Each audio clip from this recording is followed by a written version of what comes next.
we are disenfranchised at present to the point where I'm not sure that we really believe. This is Blair Durham with Black Wall Street Today, your media hub for all things Black entrepreneurship, politics, news, and events in Hampton Roads and beyond.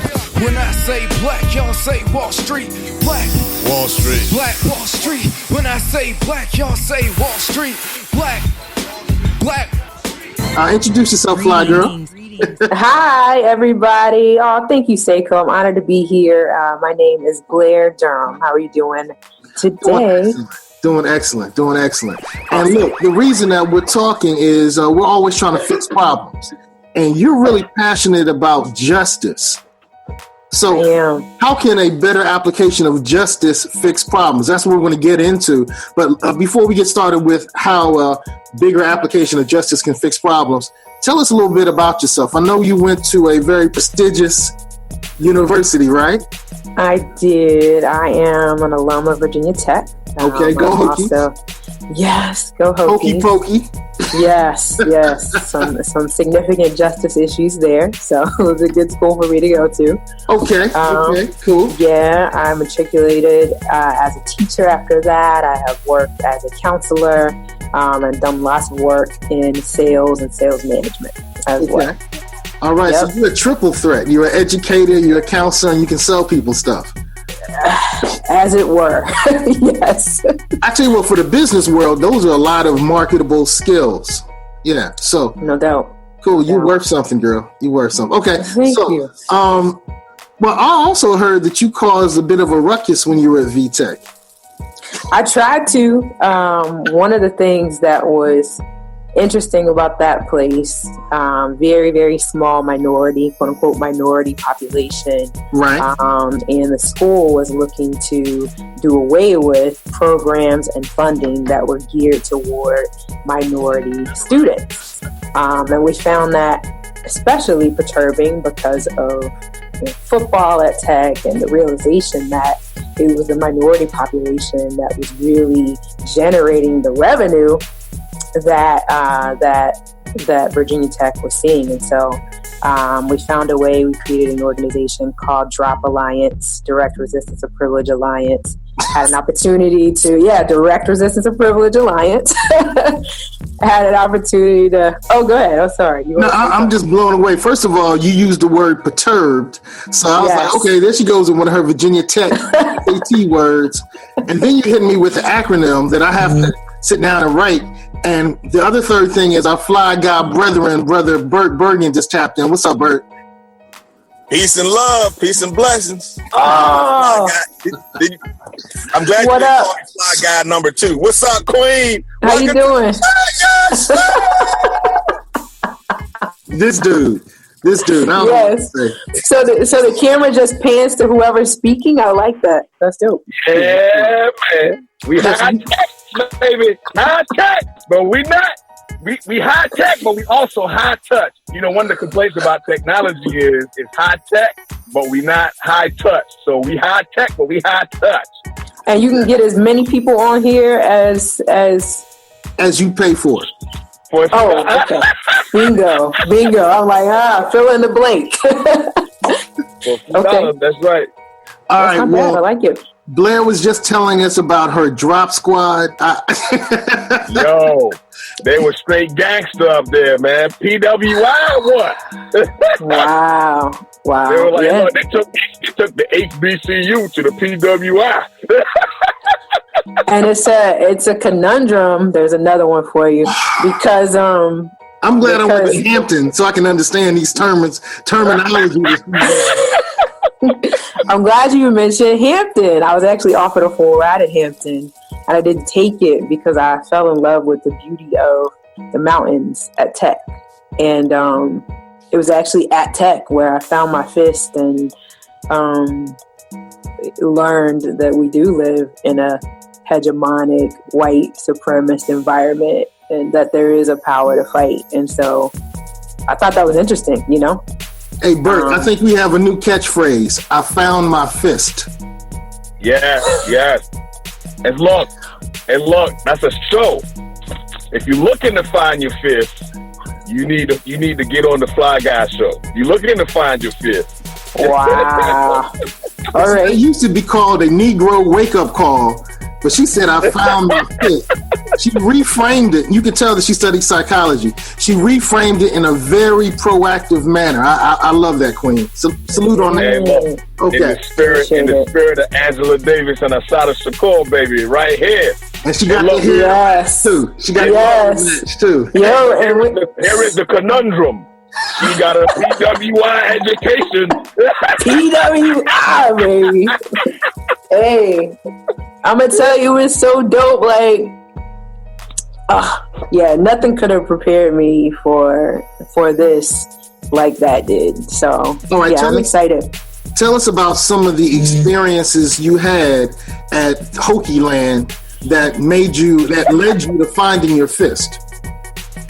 Well, yeah, that first piece was critical. The board of rectors moved to take race out of the anti-discrimination clause, right? So you know that little statement, we will not discriminate on the basis of blah, blah, blah, blah, blah, blah, blah. They got rid of race. And so, again, we were kind of like, wait a minute, how are you going to do that? And so that led us to protest, to teach in, sit in, march, the whole 9 yards. I mean, we were putting on demonstrations. We hung bodies that we crafted from trees. We did extensive research on the history of the university to kind of figure out, where is the precedent here that this kind of thing can go on.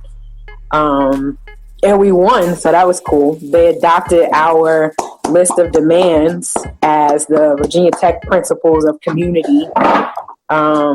Interesting, it was just 2 years. I graduated in 2005, so it was 2 years before the massacre at Tech that we've all heard about. And I can just remember sitting in the president's office, with him, the provost, and saying, hey, look, we got to do something about these climate issues.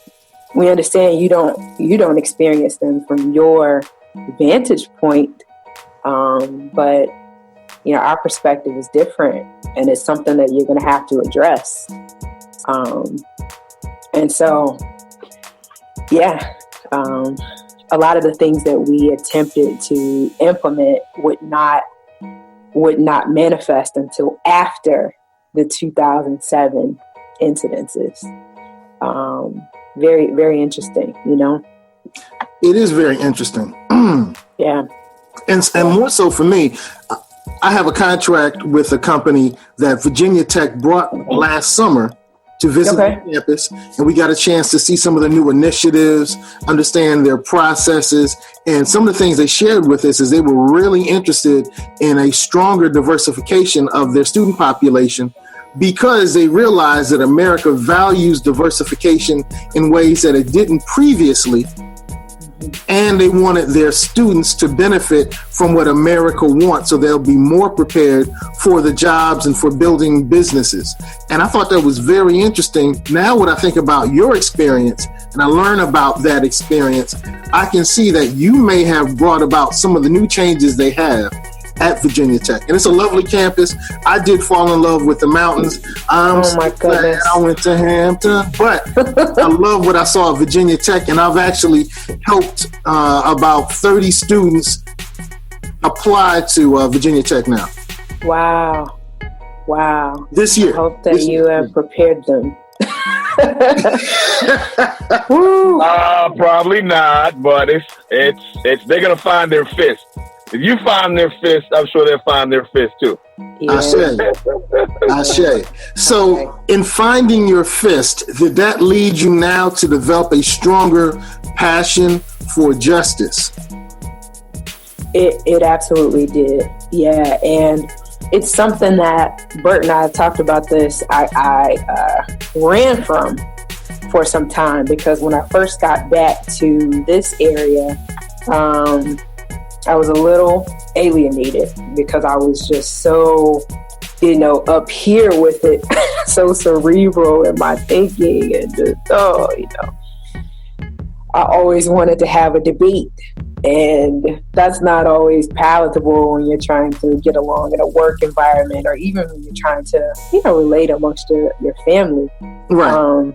And then, I move into a sales environment. I find that, okay, I can do this thing. I can climb this ladder. I can make money. I can kind of, I can hush some of these other things. But ultimately, nah. It hadn't changed. Things have not improved to the degree that we can afford not to seek justice.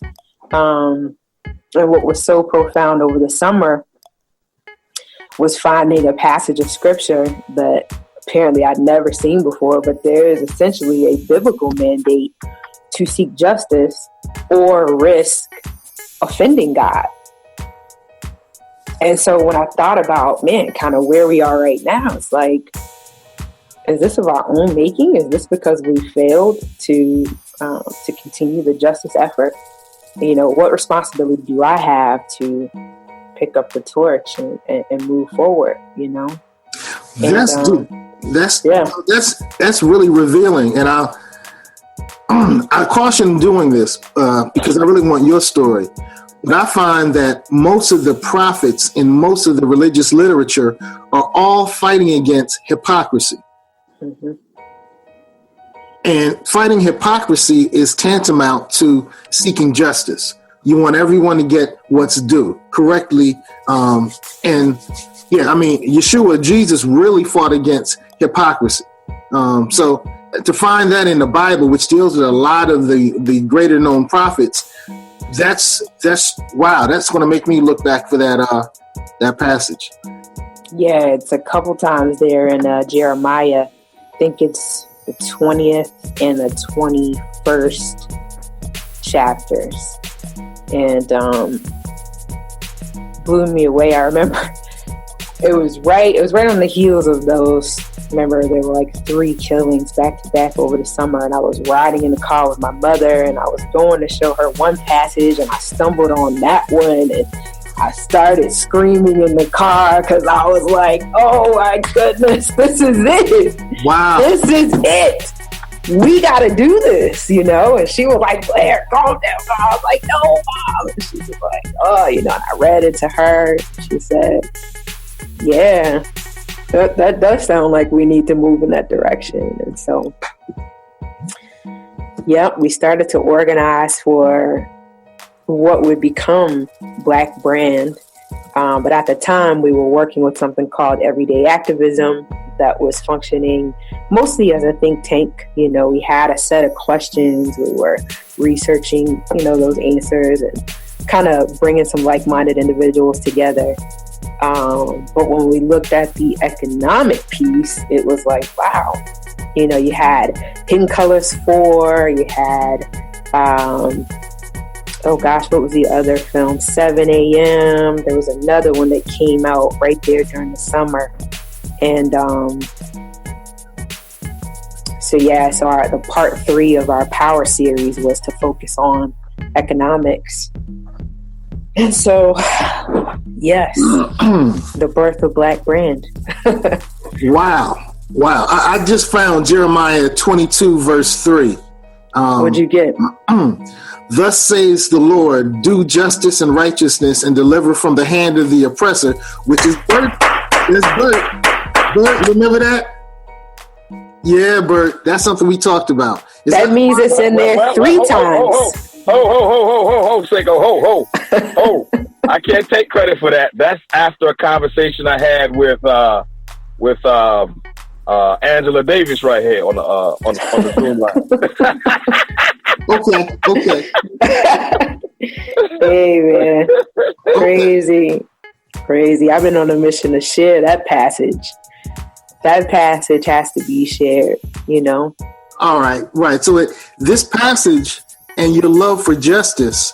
It's in Jeremiah 3 times, at least 3 times, because it's also in Jeremiah 20 And Jeremiah 21. Okay. Jeremiah 21. Okay. All right. And Jeremiah 20. And Jeremiah 20. There it is right there. Let's see. Right the weapon. Sacrifice you. Bring them back together. Is it 12? 21:12? All right. Yep. Boom. Execute justice in the morning. Yeah, and that's deliver. That's the one that you were tweaking off of rather. Thanks for correcting that. I don't twerk, baby. Come on, there. Do we like that, baby?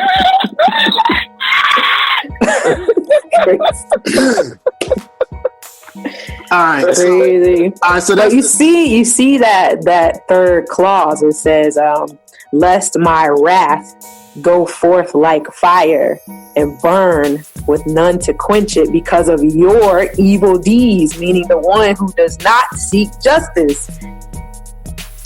Wow. The evil deed is in not seeking justice. And that was a message to the house of David. Yeah. All right. Hear the word of the Lord. Okay. I'm digging that. All right. It changed my life. It changed my life. Ashe. All right. So this passage and your realization that there's a spiritual mandate to seek justice and deliver those from the hands of the oppressor led you to doing what?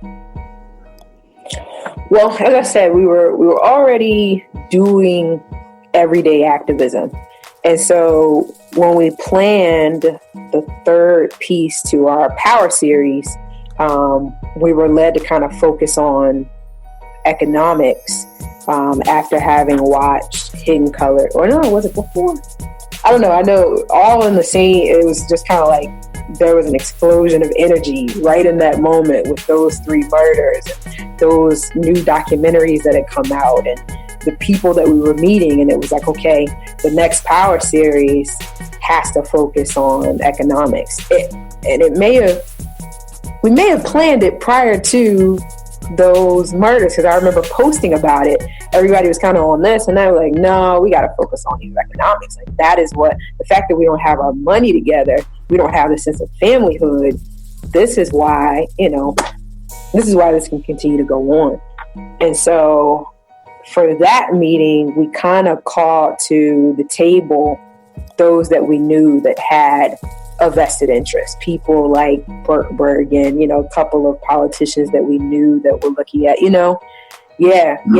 And so we had about 25 people to attend that particular meeting. And we looked at the history of the United States as it related to, people of African descent. And we looked at, the government as a company, the state of Virginia as a company within that company, who we were with respect, again, to that relationship and how injustice started to emerge in that context.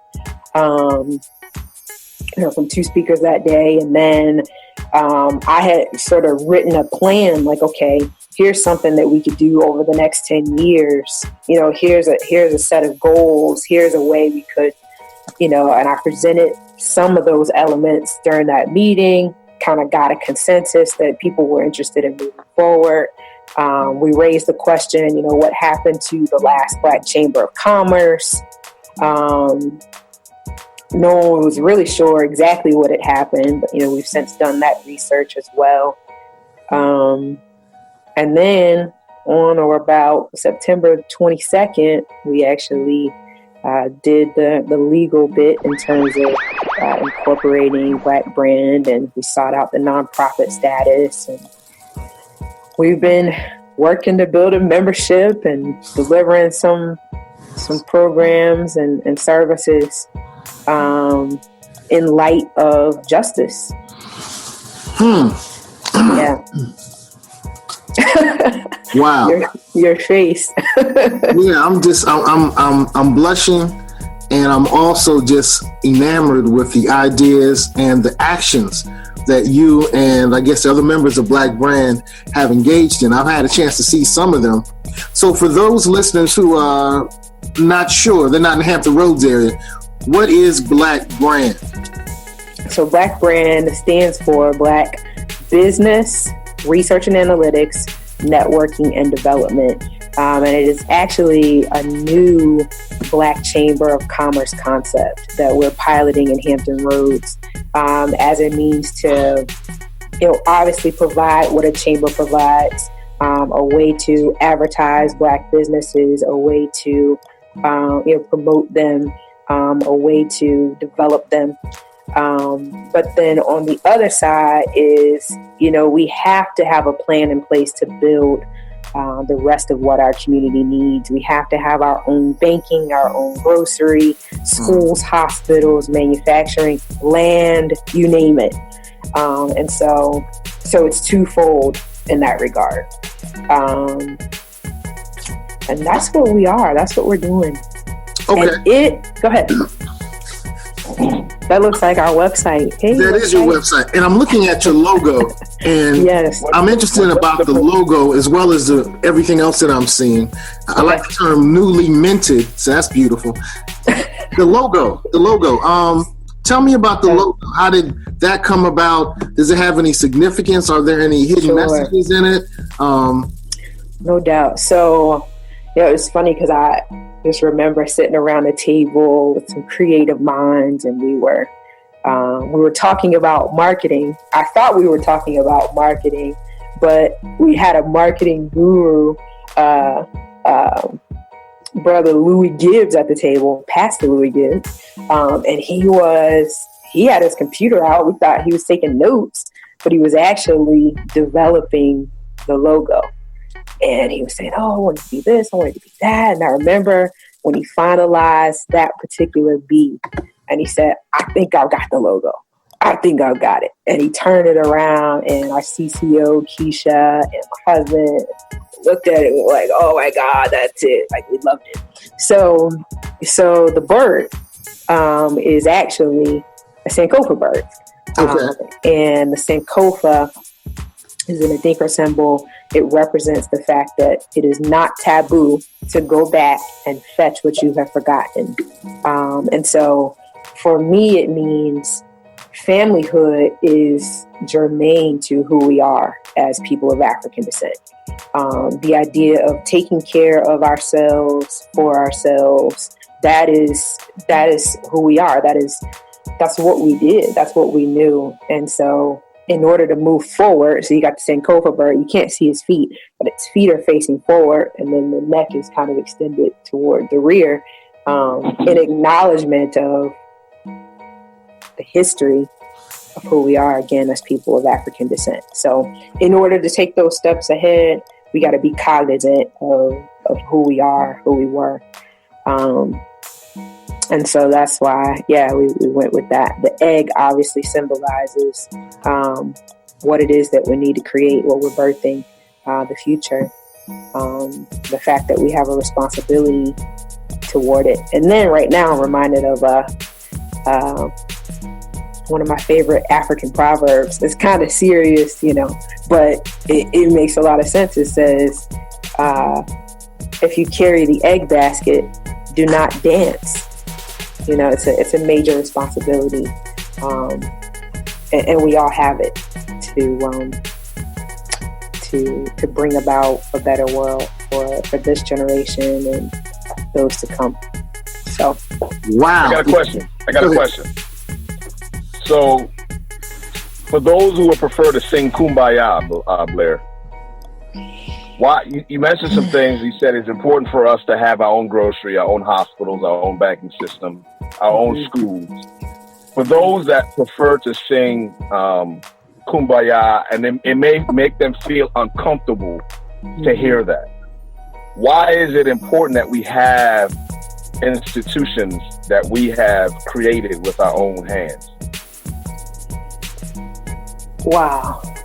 For a lot of reasons. First, I think that we need to know that we can do that. We are disenfranchised at present to the point where I'm not sure that we really believe that we can build again. So I think it's going to do something for our confidence, something pretty significant for our confidence to see that, wow, we are capable of building. Funny you would ask that, though. Right before I got on this call, I was thinking about something you shared with me, a letter from, what is it, Purchase Black? Is that the name of the company? Talking about us being over-indexed in certain areas and under-indexed in others. And it dawned on me that a lot of the areas where we're over-indexed represent industry that we could do by ourselves. Something that we could just kind of start on our own, in our own bathtub, in our own sink, something that would not require building, something that would not require community, something that would not require trust, cooperation. And so when I look at what it is that we are tasked with as Black brands, yeah, the type of relationships that we are fortifying are especially significant. And I believe that it's that level of relationship that's going to deliver justice. Really. I can only see your face there at the very bottom corner of the screen. I can't tell if I fully answered your question. I think we got the gist of it. Yeah. I think we got the gist of it. I wanted to add, I'm working in present on a documentary, and the documentary focuses on the neighborhood, Burton Station, which is in Virginia Beach. And the neighborhood Burton Station was settled by freed Africans. And I leave it with this. The city of Virginia Beach, at some point in history, recent history, within the last, I'd say 5 decades, has prevented the residents of Burton Station, who are majority Black, if not all Black, from renovating and rehabilitating their community and their neighborhood. Within the same breath, the city of Virginia Beach had sought condemnation powers to be able to condemn that community. So in one hand, you're not passing the permits that allows them to fix their neighborhoods. And then the other hand, you're seeking condemnation powers, which fortunately, I'm not sure if it's the state of Virginia or the federal level who has denied them condemnation rights. And so as I thought about what you said, that came to mind, is that we need to be able to be autonomous in such a sense that it is powerful, and it relinquishes the power from others and puts it back into our hands so that we have control over the destiny of the outcomes of things like that. So that just came to mind. As a matter of fact, one of the residents that we interviewed said that she received her first water bill 5 months ago. So there you have, residents living in the city who only as late as 5 months ago started to receive some of the most basic city amenities. You know what I'm saying? So when you said we need to have our own, that kind of resonated with me because it puts the power back into the hands of those who own and control. Yeah.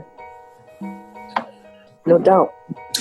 All right. So you have a passion for justice, and we learned about the roots of that passion for justice.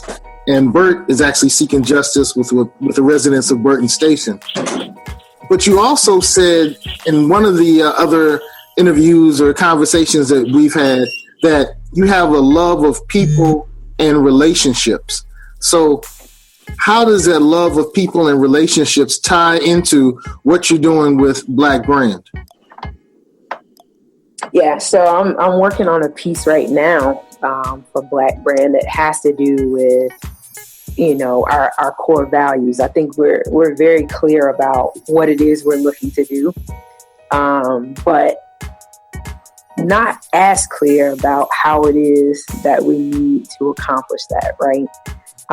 And so I like to study humans. I like to understand what it is that makes us tick. Because if we look at where we are right now, it's a series of relationships. Justice itself is one relationship. Injustice is another.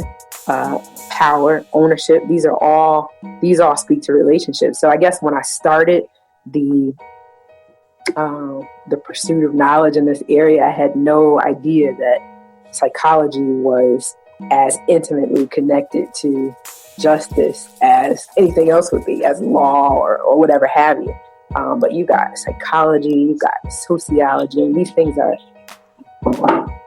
are married, And so, again, when I look at Black Brand and when I look at our leadership team, we are tasked with becoming, as a group, as a small group, what it is that we want to see in our communities. And I don't know that we always get that. We have to be as on point as we'd like to see our community become. Even in just our day-to-day interaction, we've got to have accountability and transparency. We've got to be brother and sister to one another in as much as we are COO and treasurer. And so it's something I think about all the time, and I'm prayerful about it because I want to make sure that I'm doing, you know what I'm saying? We're in a world that is narcissistic, and it's possible to become contaminated in how we relate to one another by virtue of just, having the television set on. But what Black Brand is seeking to do, it represents a cultural shift. It represents a new paradigm for relating, not just an economic whatever. So it's gonna begin with here and here before it manifests here, And I think our early supporters are the ones that get that. They've invested their dollars to a concept that resonates on the head and heart level before we have a building. These are people that haven't said, "Oh, where's your address? Can I stop by your office and drop off a check?" No, there's already alignment here. So they're able to, you know what I mean? For the rest of our community, though, there will be a different, path. And to play devil's advocate, because I've had this conversation, is that, our communities have been taken advantage of so much, not just internally, but also externally. And so that comes hard, so. So, playing devil's advocate, what would your question be? No, I just said to play devil's advocate. I just wanted to make that statement that our communities have been taken advantage of, internally and externally. And so many of them are leery about taking that first step until they see something tangible, something that shows that you're here to stay, you're serious about what you're doing. All right. So let's play. I have a dry cleaning business. I own a dry cleaners in Hampton Roads. What would be the benefit of me becoming involved and becoming a member of Black Brand? Well, I would say the first piece is, the supportive community. But probably the biggest benefit that you would perceive might be the fact that we could offer a platform. Yep, a way to increase those dollars. We got programs that are going to benefit your bottom line. Okay. Yep. And so if we had to go a step further, why would we join Black Brand as opposed to just being a part of the Hampton Roads Chamber of Commerce? Then we'd say, hey, look, we understand that you have unique challenges that you face as a Black person doing business. And those are the needs that we are attuned to a greater extent than the Hampton Roads Chamber of Commerce, who might have a diversity platform or a campaign to, expose what they do to a minority population. But what we're building is something that is specific to, what your needs are. Is that discrimination? No. Simple. No. It's not racist? Well, let's look up the definition of discrimination, Seiko. Let's pull it up on the computer. All right. Take me to task. Okay. You asking questions, Seiko. All right. Yeah. Do your own research, boy. Look it up. Let's see what Webster.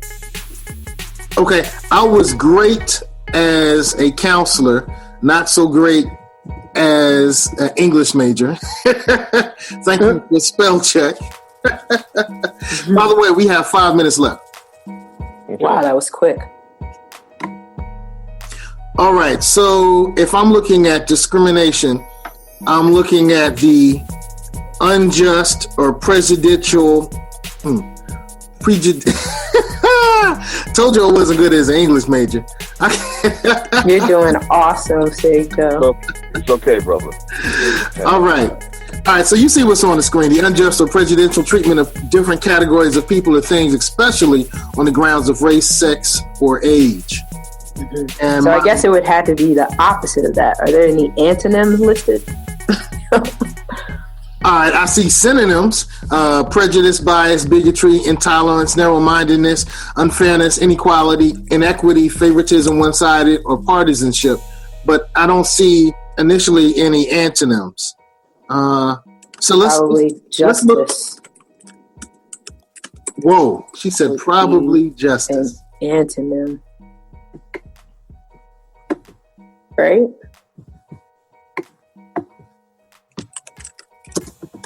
I'm looking on my computer too. Is there an antonyms.com? If not, I'm sure you're going to create one soon, right? I'm working on some things, Working on some things. Mm-hmm.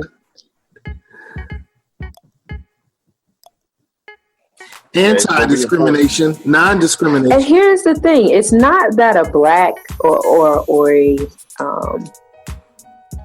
it's not that a business owner that's non-black. Yeah, it's not that a business owner that's not black cannot join Black Brand. They just join Black Brand under the auspices of the fact that what we do is specific to the needs of the Black community, which, by the way, does help the larger or smaller community. All right, one of the related words is differentiation, which isn't a bad word. Not a bad word. Distinction, which is a synonym, and that's not a bad word. You can't get slapped on the hand for being a distinct. Mm-mm. All right. So, I like what I'm hearing. I love your passion. What are some of the things that you're working on? You mentioned that you're working on some things. I am. Things that you can talk about very quickly. We have about 4 minutes left.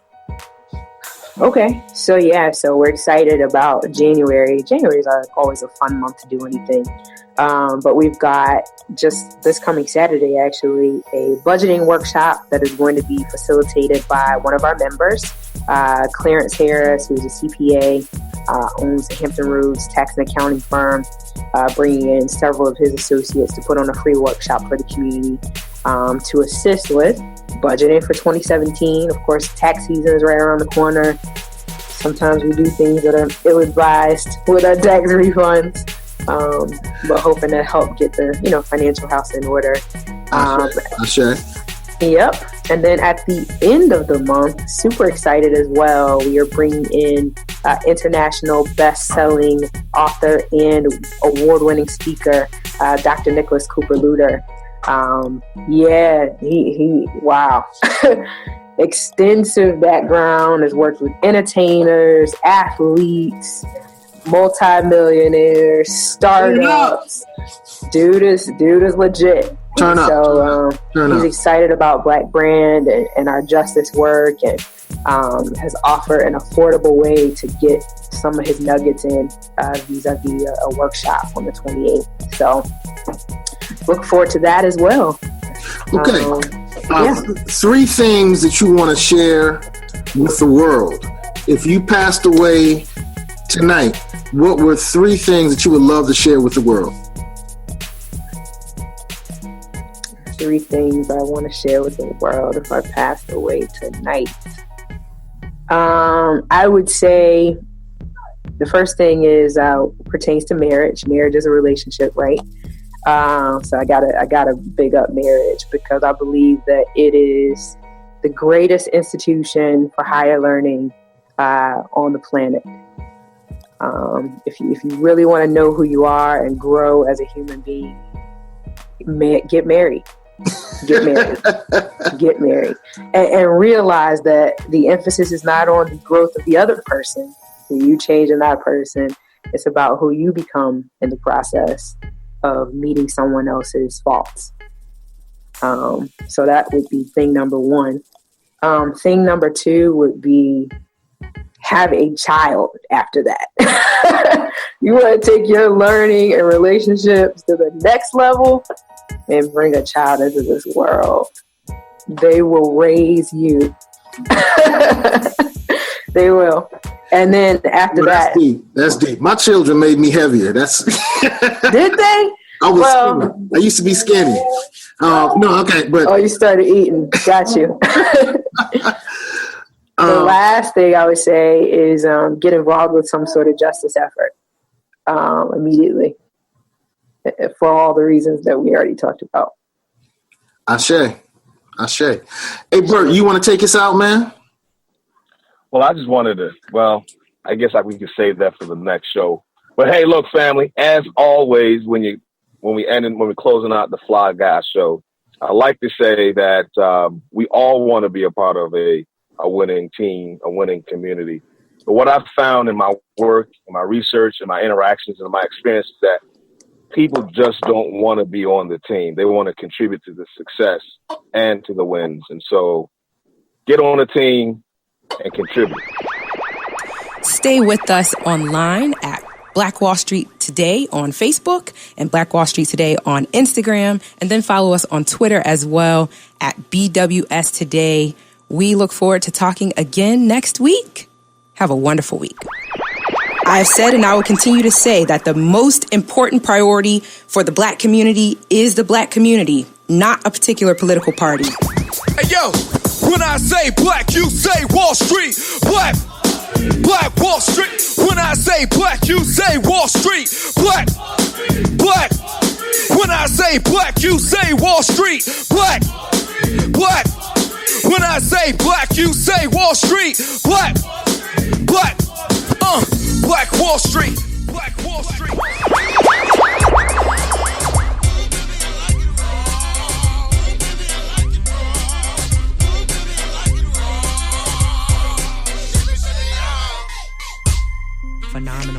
Phenomenal.